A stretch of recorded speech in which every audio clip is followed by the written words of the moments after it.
In the South, there's two sacred things that you just don't mess with. College football. He's been incapable of coming up with the catch. Off, and then the coverage mistake on the back end on defense. And Dave Ramsey. Just for emergencies, Grandma's rainy day fund. As an avid college football fan, you know I'm not going there. So Dave? Let's get ready to rumble!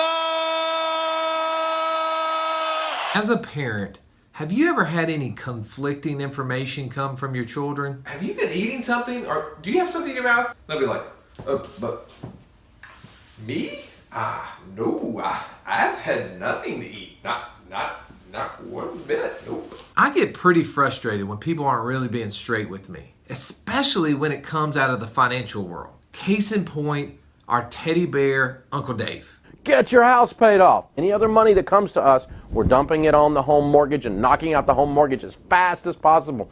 Can you imagine how wealthy you would become? Dave, you mean if I take all of that extra money and I start paying off my mortgage, I'll become wealthy? Now, what would I do with all that money after I've paid off the mortgage? I buy a series of good growth stock mutual funds that have long track records, and unless one of them goes bad, I leave it there. You ought to be able to average, 10, 12, 13% on that kind of an account. Wait a second, Dave. If growth stock mutual funds earn 12 or 13%, why would I take all that extra money that I was shoving down on my mortgage to pay it off and save 4% and put it in the mutual funds?